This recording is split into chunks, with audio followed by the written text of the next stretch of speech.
করোনার নতুন ধরন ওমিক্রনের সংক্রমণ বাড়লে শিক্ষা প্রতিষ্ঠান আবারও বন্ধ হতে পারে। একথা জানিয়েছেন শিক্ষামন্ত্রী ডাক্তার দীপু মনি। এইচএসসি ও সমমান পরীক্ষা কেন্দ্র পরিদর্শন শেষে তিনি জানিয়েছেন, নতুন বছরে বাড়বে না ক্লাসের সংখ্যা। এদিকে দীর্ঘ 1.5 বছর পর হলেও পরীক্ষা দিতে পেরে খুশি শিক্ষার্থীরা।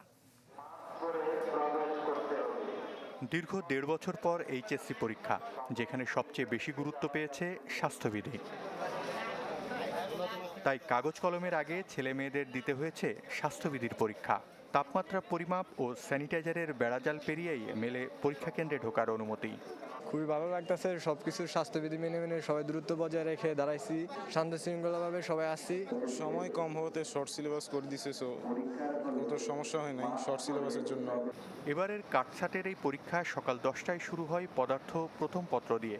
কেন্দ্র পরিদর্শনে এসে সন্তুষ্টি প্রকাশ করেন শিক্ষামন্ত্রী, তবে উদ্বেগ জানান কেন্দ্রের বাইরে অভিভাবকদের ভিড় নিয়ে। সুষ্ঠুভাবে পরীক্ষা হচ্ছে, ঢোকার সময় আমরা দেখেছি ঢুকছে, ঠিকভাবে ঢুকছে, প্রশ্নপত্র দেখলাম ঠিকমতো দেয়া হলো। যেটুকু দেখেছি আমরা সন্তুষ্ট যে ভেতরে স্বাস্থ্যবিধি মানা যায়, কিন্তু বাইরে বাবা মায়েদের একেবারেই স্বাস্থ্যবিধি মানানোটা খুব শক্ত হয়ে যায়। সেই সাথে করোনার নতুন ধরনে আবারও শিক্ষা প্রতিষ্ঠান বন্ধের শঙ্কা মন্ত্রীর কণ্ঠে।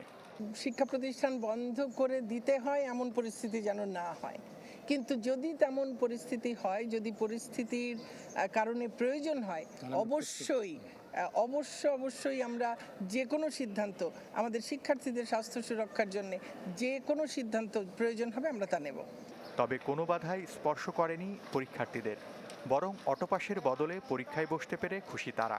অটোপাসের আশা তো করছিলাম, কিন্তু অটোপাস না হওয়ার পরীক্ষাটা হয়েছে, ভালো হয়েছে অনেক।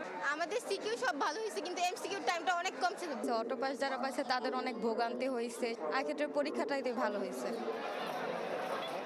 করোনা পরিস্থিতি যাই হোক, আগামী বছরও ছেলেমেয়েরা স্কুলে এসেই লেখাপড়া করতে চান, সেটা সংক্ষিপ্ত সিলেবাসে বা সংক্ষিপ্ত সময়ে হলেও। হাসনাত রাব্বি, চ্যানেল 24, ঢাকা। এদিকে করোনা ভাইরাসের নতুন ধরন ওমিক্রন নিয়ে সরকার সতর্ক অবস্থানে রয়েছে বলে জানিয়েছেন স্বাস্থ্যমন্ত্রী জাহিদ মালেক। ওমিক্রনের লক্ষণগুলো ডেল্টার মতো ভয়ানক নয় বলেও দাবি করেছেন তিনি।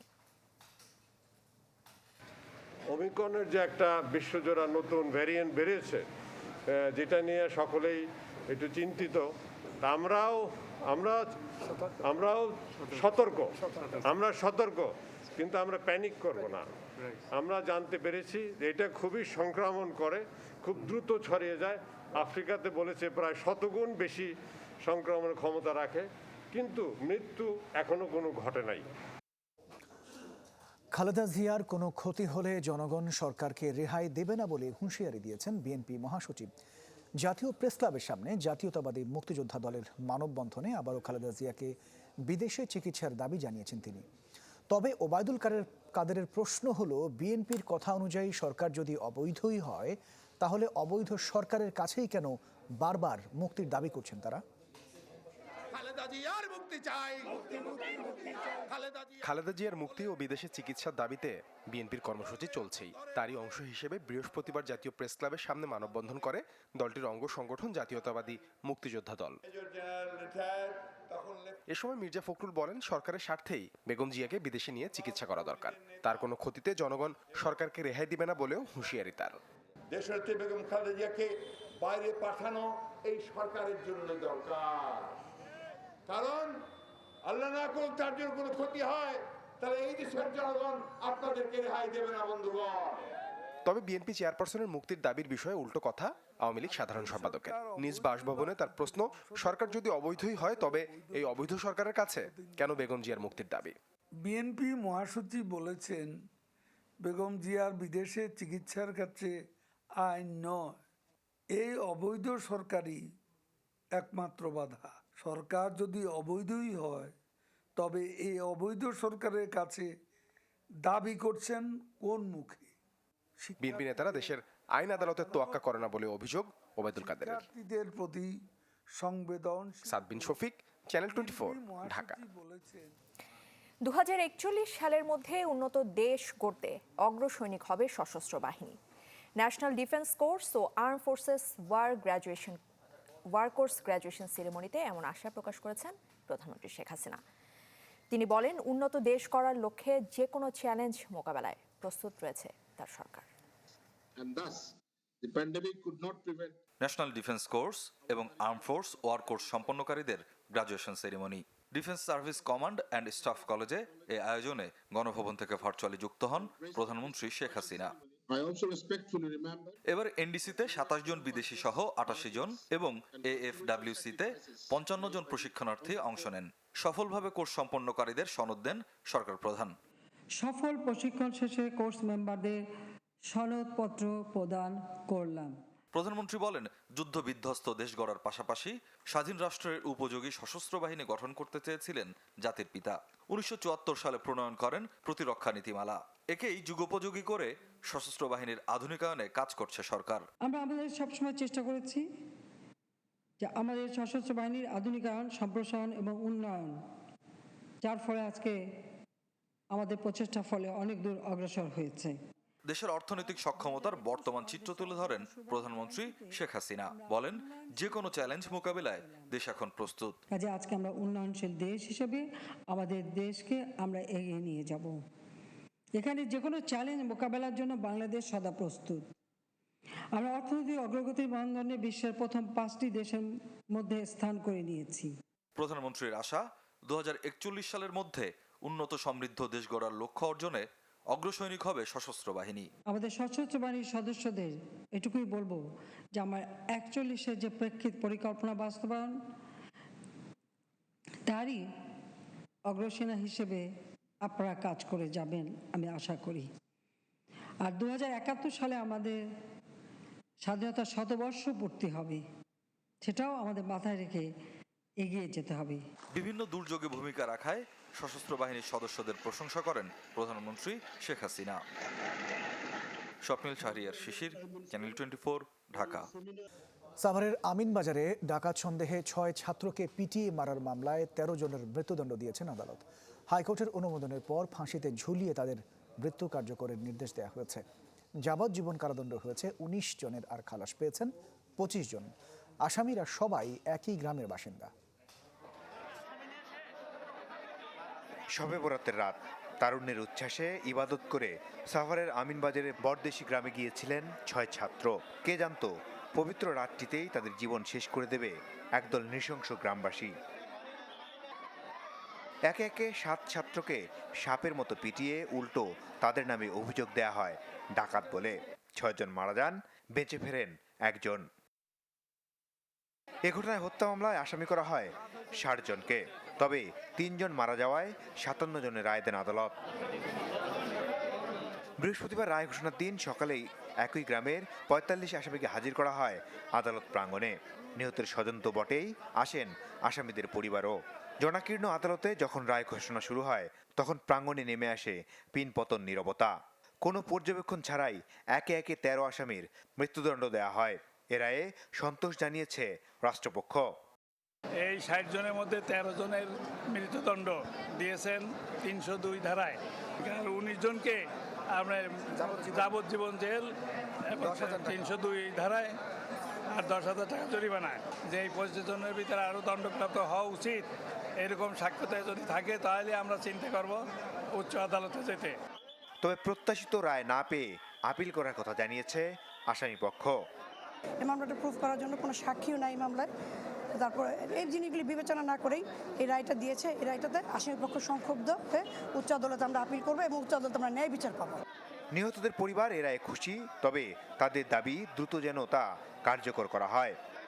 দেশবাসীরও বলি এরকম অকারণ ঘটনা যেমন ঘটে না এবং যত দ্রুত রায়টা শেষ হয় সরকারের কাছে আমার এটাই আমি এত বছর কষ্ট পাইছি, ভবিষ্যতে যতদিন পাইছে থাকি কষ্ট পাইবো, এরপর আমার বলার কিছু নাই। আমি যতটুকু পাইছি আমি এতটুকু শান্তি আল্লাহর কাছে আমি শুকরিয়া আদায় করি। পলাতক 11 জনের বিরুদ্ধে গ্রেপ্তারি পরোয়ানা জারি করেছেন আদালত। মাসুদুর রহমান, চ্যানেল 24, ঢাকা।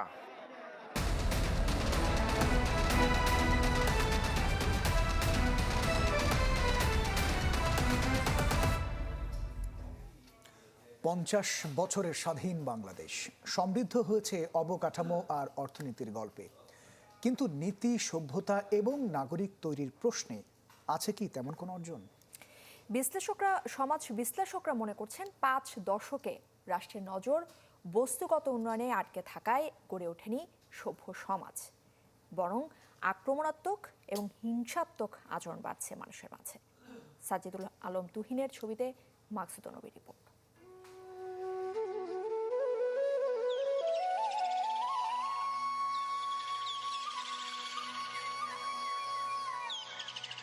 রূপসী বাংলা,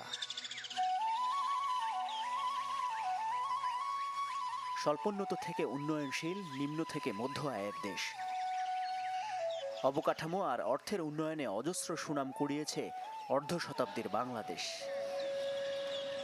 কিন্তু সমাজ সভ্যতায় ও আচরণে, মানবতায় আর মননে এসেছে কি উন্নতির ছাপ? বস্তুগত অগ্রগতির লক্ষ্যে রাষ্ট্রের যে সুদূর প্রসারী প্রয়াস, সহনশীল ও মূল্যবোধ সম্পন্ন নাগরিক তৈরিতে আছে কি তেমন কোনো জাতিগত উদ্যোগ?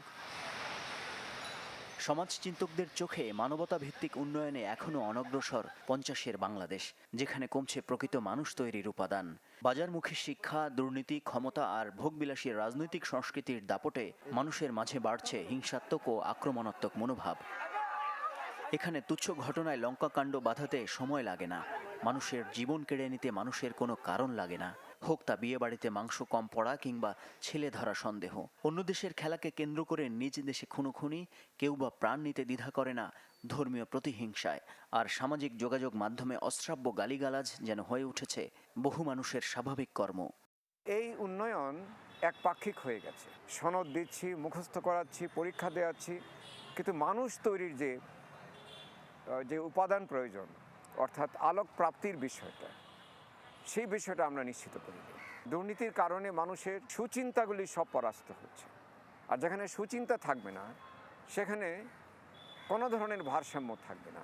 মানুষের মধ্যে যে একটা অ্যাগ্রেসিভ বিহেভিয়ার, কারণ আমি মানি অ্যান্ড পাওয়ার এই দুটো বিষয়কে আমি ভীষণভাবে হাইলাইট করছি, এবং এই জায়গাটা আমাদের রাজনৈতিক নেতাদের কাছ থেকে এসেছে, যেখানে অবৈধভাবে সম্পদ অর্জন করা, একটা লাক্সারিয়াস লাইফ, এগুলোর একটা সিম্বলিক মিনিং আমাদের সমাজের মধ্যে তৈরি করেছে।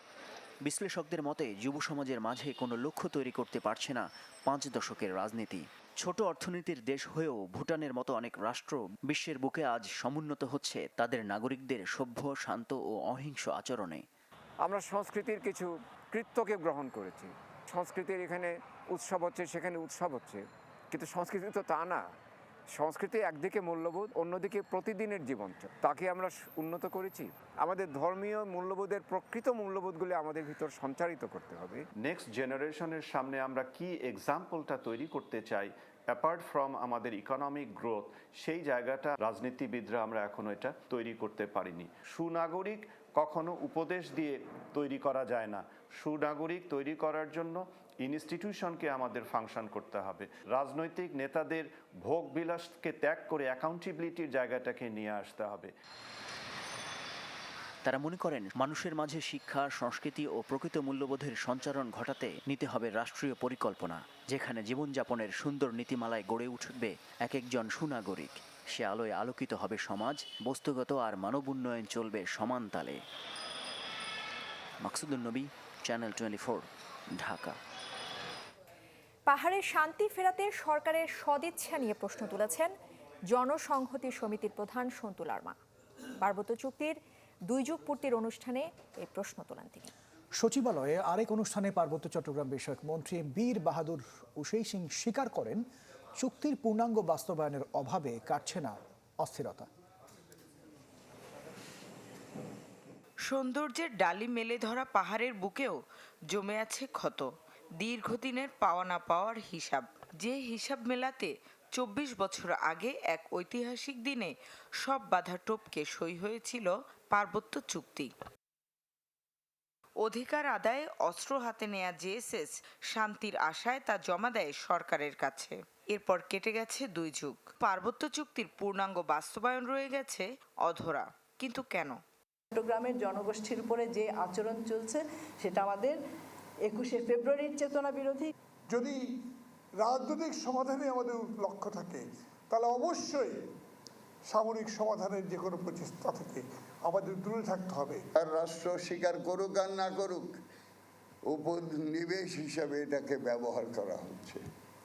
সব মিলে হতাশার সুর কাটেনি জুম্মু নেতার কণ্ঠে।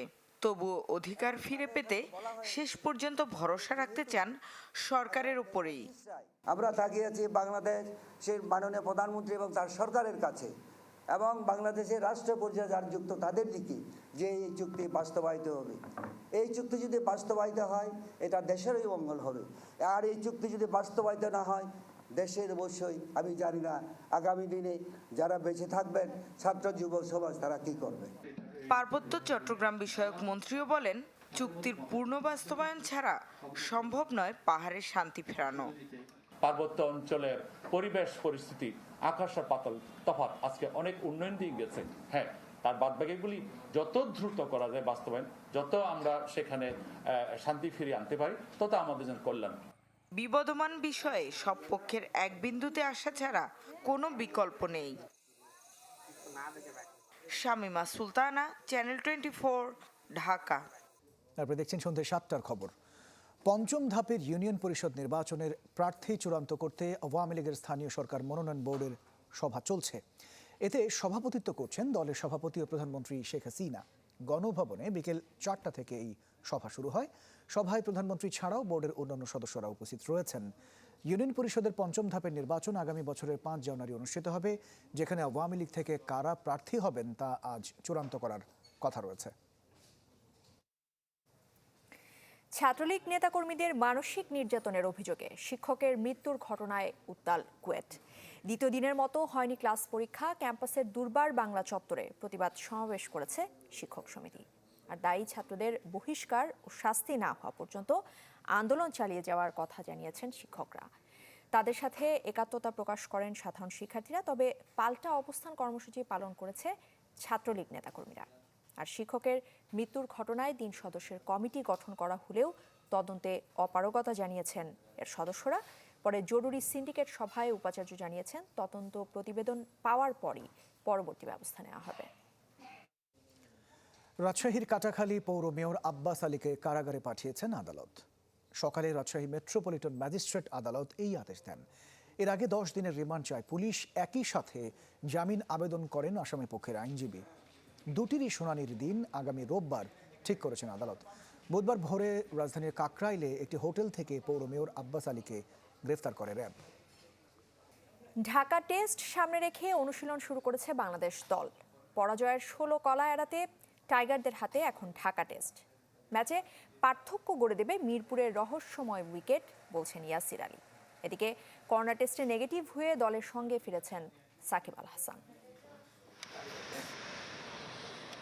22 গজে মুগ্ধতা ছড়ায় বাবর আজমের ক্লাসিক্যাল ব্যাটিং, কিন্তু তার বোলিং ঘূর্ণি কখনো দেখেছেন? 5 ক্রিকেটারের ঐচ্ছিক অনুশীলনে পাক অধিনায়ক নিচে হাত ঘুরালেন। টানা জয়ে বৃহস্পতির তুঙ্গে টিম পাকিস্তান। অন্যদিকে বিপর্যস্ত বাংলাদেশ ঘোর অমাবস্যা থেকে পরিত্রাণের উপায় খুঁজছেন স্কোয়াডে ফেরা সাকিব আল হাসান। শেরে বাংলায় করোনা টেস্টের আগে একাকী অনুশীলন করেন টাইগার অলরাউন্ডার। দুপুরে নেগেটিভ ফলাফলে দলের সঙ্গী হন। চট্টগ্রাম টেস্টে তাড়াহুড়া করে আত্মগ্লানিতে ভুগছেন নুরুল হাসান। সেই ভুল শুধরাতে তার মনোযোগ গ্রাউন্ড শটে। তবে অভিষেক ম্যাচে দুর্ভাগ্য ইয়াসির আলীর।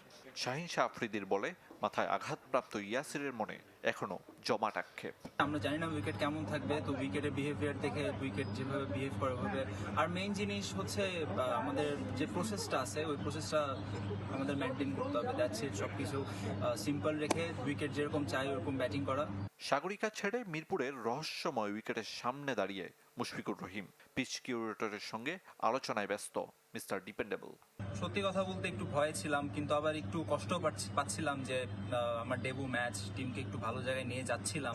ইন্টারন্যাশনাল লেভেলটাই অন্যরকম, তো ইট ওয়াজ এ নিউ চ্যালেঞ্জ। সেন্টার উইকেটে নিজেকে ঝালিয়ে নেন মেহেদি মিরাজ। একই নেটে ব্যাটের শান দিয়েছেন নাইম শেখ আর অভিষেকের অপেক্ষায় থাকা মাহমুদুল হাসান। পাশের সারিতে মুশফিক, মুমিনুল সাদমান। ওদের মিশন ম্যাচ রেতে সমান তালে জ্বলে ওঠে। আরিফুল ইসলাম, চ্যানেল 24, ঢাকা। যুক্তরাষ্ট্র, ভারত, গ্রিস আর ফ্রান্সে নতুন করে ছড়িয়েছে করোনার ওমিক্রন ধরন। সব মিলে প্রায় 25 দেশে ছড়িয়ে পড়েছে এই ধরনটি। টিকা নিতে ভিড় লেগেছে পর্তুগাল সহ ইউরোপের দেশে দেশে। সংক্রমণ নিয়ন্ত্রণে সব দেশকে প্রয়োজনীয় ব্যবস্থা নেওয়ার পরামর্শ WHOর। ওমিক্রন চিকিৎসায় গ্ল্যাক্সো স্মিথ ক্লেইনের কোভিড থেরাপির অনুমোদন দিয়েছে যুক্তরাজ্য। আফ্রিকা ইউরোপের পর অমিক্রন এবার চোখ রাঙাচ্ছে প্রতিবেশী ভারতে। কর্ণাটকে বৃহস্পতিবার 2 ব্যক্তির শরীরে মিলেছে করোনার নতুন এই ধরন। সীমান্তে কড়াকড়ি আরোপ করেছে ইন্দোনেশিয়া। যুক্তরাজ্যের পর এবার যুক্তরাষ্ট্রের ক্যালিফোর্নিয়াতে মিলল অমিক্রন আক্রান্ত রোগী। 22 নভেম্বর দক্ষিণ আফ্রিকা থেকে দেশে ফেরে আক্রান্ত ব্যক্তি, আর সোমবার তার অমিক্রন শনাক্ত হয়। গ্রিস আর ফ্রান্সেও মিলেছে অমিক্রন। অস্ট্রেলিয়ার নিউ সাউথ ওয়েলসে মিলেছে 7 জন। জার্মানির 16 রাজ্যে টিকা নেননি এমন লোকদের চলাচলে কড়াকড়ি আরোপ করা হয়েছে। দক্ষিণ আফ্রিকা থেকে নেদারল্যান্ডসে আসা অমিক্রন আক্রান্ত 13 জনের বেশিরভাগই করোনা টিকার 2 ডোজ নেয়া। 13 অমিক্রন রোগী শনাক্তের পর টিকা নিতে এমন দীর্ঘ সারি পর্তুগালের লিসবনে। প্রতিদিন সকাল 9টা থেকে সন্ধ্যা 7টা পর্যন্ত টিকা দেয়া হচ্ছে। 6000 মানুষের ধারণ ক্ষমতা সম্পন্ন এই কেন্দ্র। 2 ডজনেরও বেশি দেশে করোনার অমিক্রন ধরন শনাক্তের পর সব দেশকে প্রয়োজনীয় ব্যবস্থা নেওয়ার পরামর্শ WHOর। সংক্রমণ নিয়ন্ত্রণে আন্তর্জাতিক স্বাস্থ্যবিধি অনুযায়ী সব দেশকে প্রয়োজনীয় ব্যবস্থা নেওয়ার আহ্বান জানাচ্ছি। কেবল ভ্রমণ নিষেধাজ্ঞা দিয়ে আন্তর্জাতিকভাবে সংক্রমণ রোধ করা যাবে না। যাত্রীদের আসা যাওয়ার সময় নিবিড় স্ক্রিনিং এর পাশাপাশি প্রয়োজনে আন্তর্জাতিক পর্যটকদের কোয়ারেন্টাইন দিতে হবে। করোনার ওমিক্রন ধরনের চিকিৎসায় গ্ল্যাক্সো স্মিথ ক্লেইনের কোভিড থেরাপির অনুমোদন দিয়েছে যুক্তরাজ্য। শাকিল মাহমুদ, চ্যানেল 24। গান, কবিতা, নাচ থেকে শুরু করে কুংফু কারাতে সবই শিশুদের শেখাচ্ছে রোবট। নাম আলফা মিনি। দক্ষিণ কোরিয়ার সিউলে একটি কিন্ডারগার্টেন স্কুলে নিয়োগ দেওয়া হয়েছে এই রোবটকে। আর কর্তৃপক্ষ বলছে প্রযুক্তির সাথে নতুন প্রজন্মকে আরও এগিয়ে নিতেই এমন উদ্যোগ। পরীক্ষামূলক এই কার্যক্রম যদি সফল হয় তাহলে অন্যান্য শিক্ষা প্রতিষ্ঠানেও ব্যবহার করা হবে এমন রোবট। মাত্র 24 সেন্টিমিটার উচ্চতার রোবট আলফা মিনি দক্ষিণ কোরিয়ার সিউলের একটি কিন্ডারগার্টেন স্কুলে শিশুদের বিভিন্ন বিষয়ে শিক্ষা দিচ্ছে এই রোবট।